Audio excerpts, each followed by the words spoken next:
चलिए अब आगे बढ़ेंगे। चौथी आखिरी बड़ी खबर की बात करेंगे। उत्तर प्रदेश में अपराधियों और माफियाओं पर एनकाउंटर और बुलडोजर कार्रवाई के बाद अब योगी सरकार ने घुसपैठियों के खिलाफ भी बड़ा अभियान शुरू कर दिया है। राज्य सरकार का उद्देश्य प्रदेश की आंतरिक सुरक्षा को मजबूत करना और सरकारी योजनाओं का लाभ केवल पात्र नागरिकों तक पारदर्शी तरीके से पहुंचाना है। घुसपैठियों की पहचान कर उन्हें डिटेंशन सेंटर में भेजा जाएगा। अधिकारियों ने बताया कि यह कदम राज्य में कानून व्यवस्था को मजबूत करने और अवैध गतिविधियों को रोकने के लिए सर्जिकल स्ट्राइक की तरह लागू किया जा रहा है।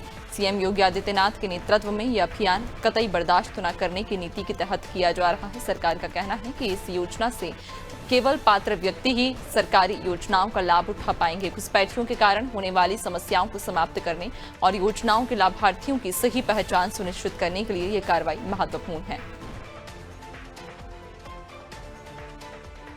और ज्यादा जानकारी लेंगे, सहयोगी अमरेंद्र प्रताप हमारे साथ में जुड़ गए हैं। अमरेंद्र प्रताप, जिस तरह से उत्तर प्रदेश में अब अभियान चलाया जा रहा है और इस अभियान के तहत जितने भी जो घुसपैठिए हैं उनकी पहचान की जा रही है, उन्हें चिन्हित किया जा रहा है और ये भी कहा जा रहा है कि इनके डिस्टेंशन से या इन घुसपैठियों की पहचान से जो पात्र लोग हैं उन तक सरकारी योजनाओं का लाभ पहुंचना बेहद आसान होगा।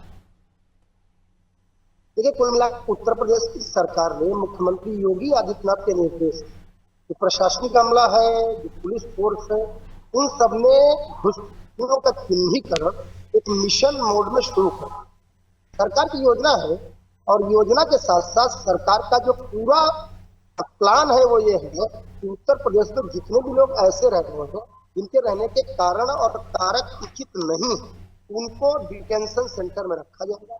कुछ दिनों तक डिटेंशन सेंटर में सुविधाजनक तरीके से रखने के बाद में वो जहाँ के मूल रूप से रहने वाले हैं, जहाँ उन्हें होना चाहिए, वहां पर उन्हें भेज दिया जाएगा। वो अपने देश में, जहाँ के अगर किसी अन्य देश में रहने वाले तो वहाँ, या किसी ऐसी स्थिति में वो है कि उन्होंने अपनी पहचान को छुपा करके कहीं न कहीं कुछ गलत आपराधिक कोई कृत्य किया है, तो उसके तहत जो कानूनी कार्रवाई आवश्यक होगी उसके तहत उनको जहाँ भी रिपोर्ट करना या जहाँ भी जेल इत्यादि भेजना अगर होगा तो वो भी कार्रवाई की जाएगी। लेकिन कुल मिलाकर सरकार ने निर्णय लिया है कि अब कतई बर्दाश्त नहीं किया जाएगा और नागरिकों का हक अब केवल नागरिकों को मिलेगा, जो प्रदेश के नागरिक हैं, जो देश के नागरिक हैं।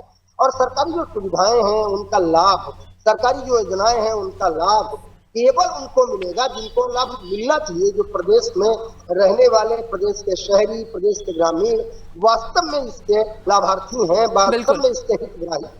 बिल्कुल वाकई। और चूंकि अब कहीं ना कहीं ये अभियान चलाया जा रहा है और इस अभियान का उद्देश्य भी यही है कि जो पात्र लोग हैं या जो नागरिक हैं उत्तर प्रदेश के, उन तक ही योजनाओं का लाभ पहुंचे और घुसपैठियों को बाहर किया जाए। बहुत शुक्रिया आपका जानकारी साझा करने के लिए।